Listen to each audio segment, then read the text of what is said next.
Crisis in Israel. This powerful emotional analysis made headlines around the world. 5 million people have watched that interview so far, a measure of the enormous emotion and division this conflict has awoken. Well, among those viewers was Mohammed Hijab, the controversial pro-Palestine influencer with nearly 1 million YouTube subscribers of his own. Here's what he had to say about it. Do you think Piers Morgan, on fair grounds, would try and speak to me about an issue like this? Or Ben Shapiro, when they know what I'm going to come with? Absolutely not. Don't pretend you don't know who I am. You've been watching my videos. You know what I'm about. Your silence is deafening. And your cowardice is apparent. Well, Mohammed Hijab joins me now. Mohammed, thank you very much for coming in. I hadn't actually watched your videos. I have now. I've watched a few of them. I'm aware you've got a massive following. You've got nearly 1 million YouTube subscribers. You're an influential person. And you have a lot to say about this issue, obviously. So I thank you for coming in. But I'm not too cowardly to talk to you. I don't have a horse in this race. I think I've tried to straddle a divide of being fair-minded with all sides. I've had all voices on the show. I commend you for that, actually, to be honest, for bringing me on. But do realise I did caveat that with on fair ground. So let's hope that this interview is conducted. I intend to be completely fair. Yeah, sure. I promise you, because all I want to get to here is a real sense of what is going to happen. We can all look back at. We can all look back. Let me just. We can all look back. Before that, Piers. Yeah. Sorry, if you want to say fair grounds, you introduced me as a Palestinian controversial. I actually corrected myself. Right. So I said pro-Palestinian. I meant to say pro-Palestinian. So why did the word controversial come into play? I think you're controversial. So are you. Yeah, I wouldn't deny So is that. the ambassador. Why didn't you introduce her in that manner? I'm happy to say that to many people, her views would be controversial. So why didn't you introduce me as the Oxford graduate? Do you want to be introduced as that? Yes. Okay, or an Oxford graduate. Go ahead. Okay, no problem. You can be introduced as anything you like, frankly. It makes no difference to the debate. Let me ask you this. Where were you when you heard about what happened on October the 7th? I was at home. What was your reaction when you heard? I was actually very sickened by it. And this is something I do want to put on the table because I think it's fair for people to know this. In our religion, we do not believe, okay, as a Muslim, I am a Muslim, and I do not believe in the killing of any man, woman or children, non-combatants. That is not despite the religious teachings. That is because of the religious teachings. So in terms of condemning Hamas and just jumping straight into it, I condemn not only Hamas, but any other entity, okay, wherein it's proven that this has been done, that the killing of combatants has been done. Therein, I condemn any party that does it. Any party that kills people or strikes at people where it's more probable than not that it will hit a civilian target, I condemn them. And that's why I condemn the IDF. Because when they strike, they know that it's more probably than not going to hit civilian targets. They know that the majority of civilians or the majority of people that are going to be affected are civilians. We know that from the various operations that have been conducted. We know that because now in Gaza you find that there is a blockade, as you know, for 17 years, but also they're stopping them from electricity, water, which is a war crime under Geneva 4 of the Geneva Convention, Protocol 4 of the Geneva Convention. So this is something I'm surprised you didn't actually mention to the ambassador. Well, I did mention it. You didn't say it's a war crime. Well, I think it's an arguable point whether it's a war crime. Okay, let me ask you now then. They are saying Israel, at the moment, Israel is adamant they are not breaching war crimes, right? It will be determined. But if we could, well, it will be determined whether that's the case. No, sorry. That's incorrect. Mohammed, let me just make a point to you back on that. I think surely we can agree that what happened on October the 7th was a war crime. I mean, when people are taking grandmothers and executing them, kidnapping young children, when they're killing babies in their cribs, we can agree that's war crime, right? Okay, babies. Can we? Surely, of course, 100%. Right. But babies in the crib. Sorry, what was the evidence for that? You don't believe that happened? Sorry, CNN, the White House, Sky News, which you work for, all say something. I don't work for Sky News. Well, your thing. I did work at CNN. I saw one reporter who retracted it because she wasn't sure about the source. It's unconfirmed by the White House. But then the Daily Telegraph and the Jerusalem Post and other sources then did publish pictures CNN, which indisputably show babies have been killed. No, it showed one baby who's been charred, and that picture has been put up on Twitter and has been refuted by many people saying that it's actually AI. That's completely untrue. That is true. What's your source? Mohammed, what's your source? There's been a thorough investigation into the claim that was put up there by some rogue person on Twitter that it was AI. It has been completely disproven. Okay, let me ask you a question. That picture, which was published on the Telegraph, is a genuine, legitimate picture. What is your source? Are you seriously arguing that babies weren't killed? No, I didn't say that. Well, what are you saying? I'm saying, give me a source. Yeah. You know full well you've been fired from the Daily Mirror for fake images. So you know full well about the I didn't accept they were faked. Exactly. The UK government did. Yeah, they did.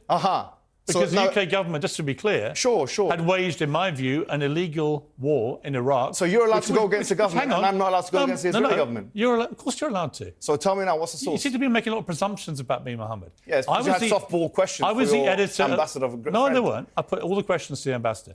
I was editor of the Daily Mirror when we opposed the Iraq war on the grounds that I believed it was an illegal war. Yeah. I still believe that to this day. I think it stained this country. Fantastic. I don't think you even knew that.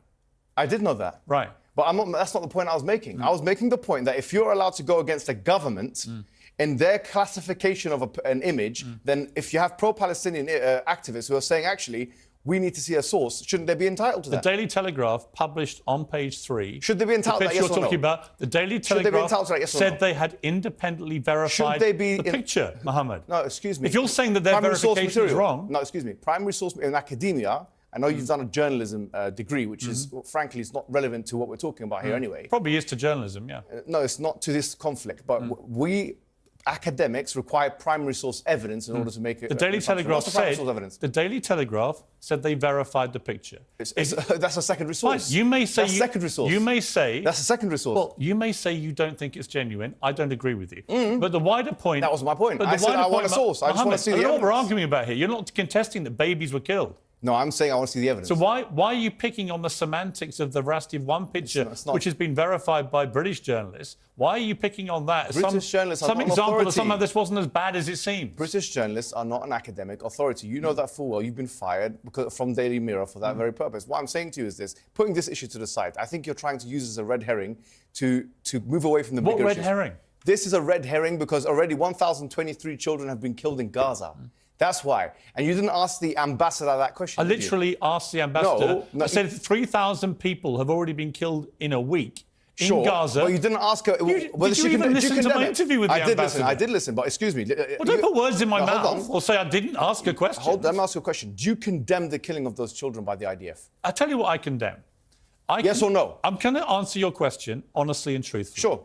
And because I've tweeted about this, right? Well, okay. I think that what happened on October the 7th was one of the worst atrocities I have ever had to read about or watch on video. It happens every day in Palestine. No. So why do you care about that? It actually doesn't. It doesn't. It does actually. Yes. No.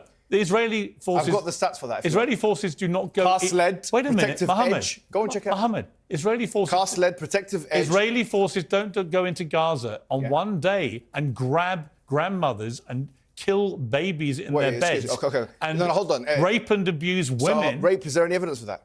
It's been multiple reports in multiple mainstream media publications. Well, you're going to sit here and deny everything, No, right? I'm not denying anything. You are. No, I accept that some civilians have been killed. I do accept this.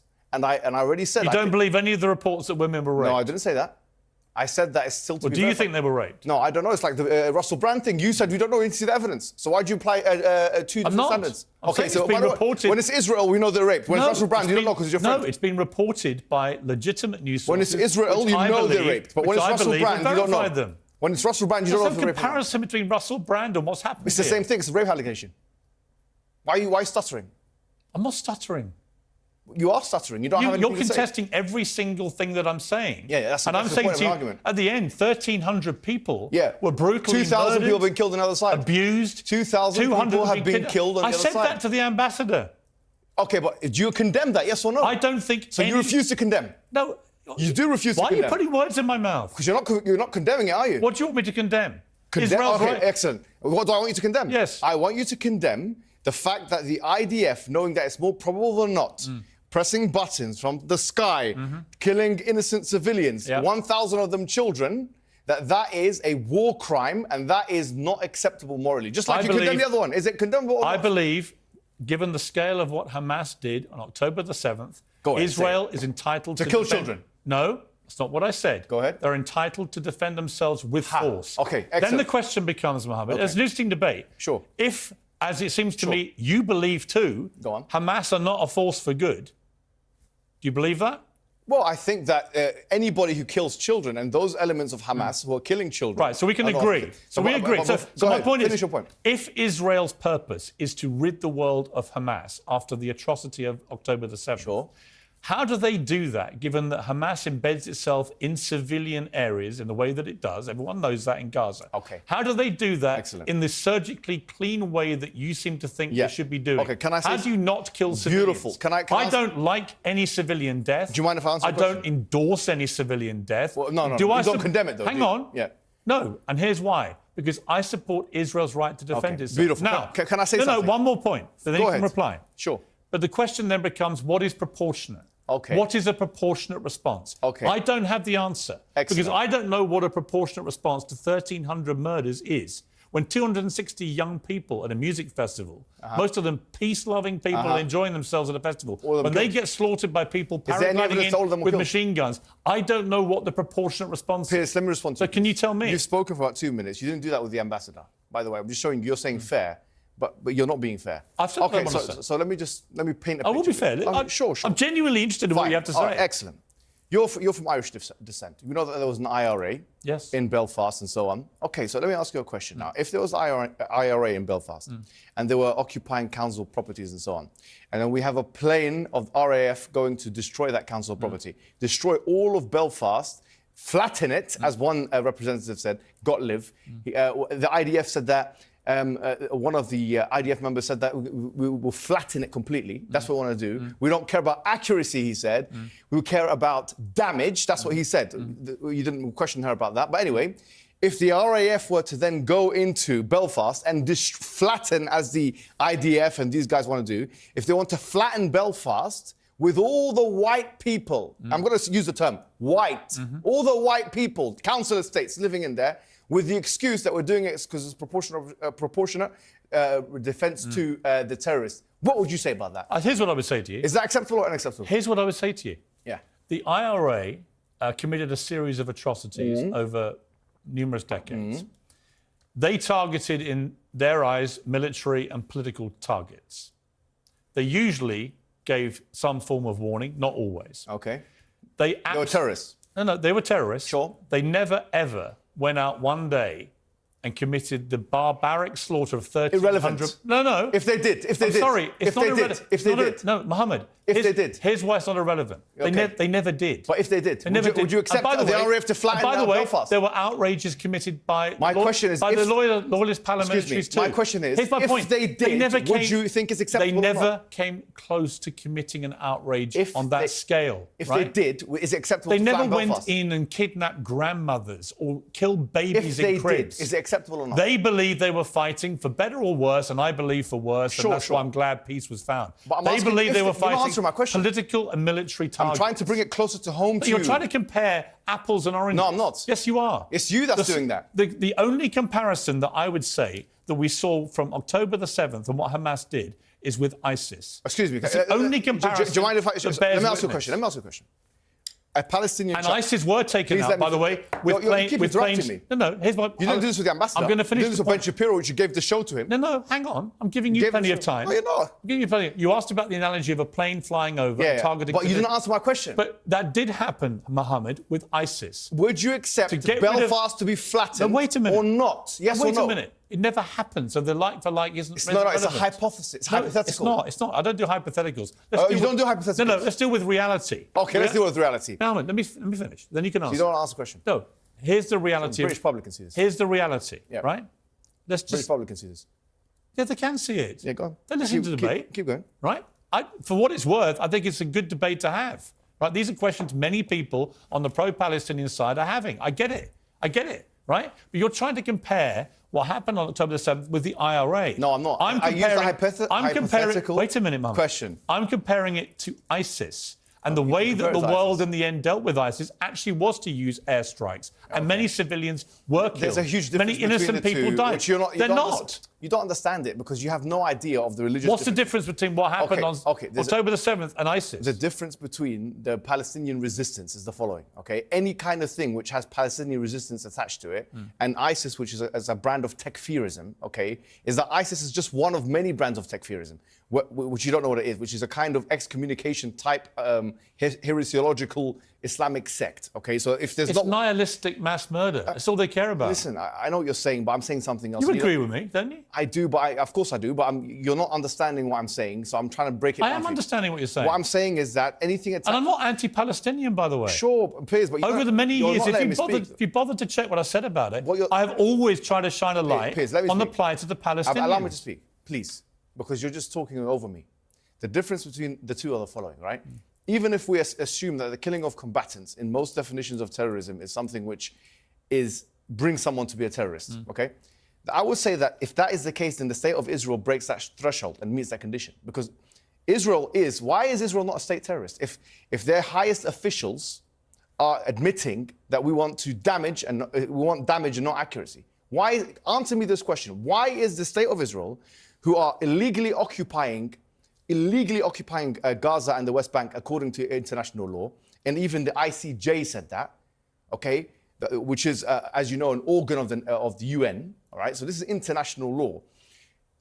They're occupying, they're seizing, they're bombarding, they're indiscriminately killing, and they're blocking the supply lines. They're using white phosphorus. They're doing what you call mowing the grass, which is every couple of years, every few years, they're killing the Palestinian people. Let me I want to understand what differentiates an Israeli in the sky pressing a button, killing the civilians, from somebody in any terrorist organization shooting the people. Because what differentiates it? Israel will say it has a right to defend itself. So will the terrorists? Right? That's what Osama bin Laden said. And they will. That's exactly Osama bin Laden's argument. No, it's not though. Yes, Hamas, it is. I read his fatwas. I read his fatwas. Hamas aren't defending themselves. Bin Laden wasn't defending himself. Define defense. Bin Laden was trying to kill as many of the enemy as possible. Let me ask you a question. How could it be that an occupier is defending itself in the first place? The notion that Israel is defending itself is as absurd as the notion that the rapist is defending itself from the victim. Because Israel is the occupier. You haven't asked me. Hold on. Excuse me, let me finish. Just let me finish. An occupier by international law definition means that they are already in an offensive posture. If they're in an offensive posture, if someone brings you to Piers Morgan, grabs you by the thing, throws you into your bathroom, you're in your bathroom, you're screaming and they're eating food, having a good time. One day you come out of your bathroom, you try and fight one of them, who's defending who from who? Mohammed, How can you self-defend when you're occupying? Answer me this question. Let me speak now. No, but answer the question. Let me speak. Answer the question first. Fine, I'm going to speak. Yeah. Let me answer. Yeah. I believe that Israel's made a number of bad choices. That's not answering my question. Wait, I'm telling you what I think. You're not answering my question. Telling you what I think. Sure, go ahead. Okay? I don't think Israel's been perfect at all, right? You said they had the moral high ground. I think a lot of the decisions Israel's taken are wrong. I think Benjamin Netanyahu, by the way, his attempts to usurp the power of the Supreme Court this year in Israel has been a complete disaster. Do you condemn them from killing civilians or not? I do not. I will defend them this week. Yes or no? Wait. Yes or no? I will defend them this week in defending themselves against one of the worst terror attacks ever. So you can kill civilians for that? You can target Hamas. Can you target? No, hold on. And if Hamas, the controlling, governing, ruling body in Gaza, hide amongst the public, this is a false. Members of the public will die. You're talking about fallacies. This is called the Moat and Bailey fallacy, which is that you're trying to defend one controversial idea by using another. It's Moat and Bailey fallacy. You can check it up on your own time. The point is this. I'm not asking you whether Israel has a right to defend itself. We've already said of the logical and legal impossibility. The logical and legal impossibility of an occupying power, according to international law, of actually defending itself because it's already... Let me finish. It's already in an offensive posture. Now, I'm saying this. If it is the case, you're just saying it's defending itself against Hamas. Is the only way to defend itself against Hamas by dropping bombs in the most densely populated area, one of the most densely populated areas in the world? Is that the only way? It's a false dichotomy. You're creating a false dichotomy. They can do surgery. They can do insurrection. They can go in and they can target. We're going to take a short break. I'm going to keep you here. I want to finish this. I want to give you the time. I think it's an important debate, an important conversation. Sure. But you have to answer my questions. I will. We'll come back. Yeah, but actually, you have to answer mine. It's my show. Actually, I can answer for the record. You can ask me as many questions as you want, but I'll tell you what I think. I've answered all your questions. We're going to take a short break. We're going to come back and we're going to finish with a few more minutes. Okay. Welcome back to Piers Morgan Uncensored. Mohammed Hijab is still with me. Mohammed, we've had a lively debate. I knew it would be a lively debate. This is a very important issue. It's a passionate issue. People on both sides. If I tweet about anything, doesn't matter what I say. One side, if I'm even remotely sympathetic to them, the other side, poor abuse and vice versa and so on. Let's try and cut through it all and get to what happens here. How do we find peace in the Middle East? I've been covering Israel-Palestine since I've been a journalist, 3 decades. And it seems to me we're as far away now as we've ever been. How do you think we get to a place of peace? You'll be surprised. Look, even Hamas, some 4 or 5 years ago, they even agreed to the 1967 lines, the borders. And what you have to understand, that this cannot be scapegoated on Hamas, because before Hamas's existence, this was still going on. This was going on before Israel's existence. But do you believe in a two-state solution? No, I believe in... Look, even Hamas was proposing a two-state solution. But do you believe in it? Look, there's advantages and disadvantages. This is different. I don't know. I mean, it's a difficult one. Could you imagine 2 states next to each other living in peace? Palestine, Israel. Look, it's a possibility. I mean, as I say, even Hamas was saying that that's a possibility. I mean, this was 4 years ago. But what I want to bring to your attention is that nothing can happen if the international body or the UN becomes a toothless agency. In 2018 to 19, when actually 221 people were killed on a peaceful protest in Gaza. It was called the Great March of Gaza. 220 people died. Hamas didn't shoot a bullet. No rocket was launched, yeah? So 220 people died, and this is even mentioned by the UN and these kind of agencies. They tried to bring it up, the Palestinian Authority, they tried to bring this up to what we call the ICJ, which is part of the UN, okay? What happened is the Donald Trump administration, they threatened to freeze the assets of the ICJ, which tells you the following. What are the Palestinian people to do? Because the fact of the matter is, if they try and bring it up... Let me ask you... let me finish the point. Let me finish the point. If they try and bring it up... We're running out of time. That's why I'm jumping in. If they try and bring it up to international law, it's thwarted. I do think international law matters. Sure.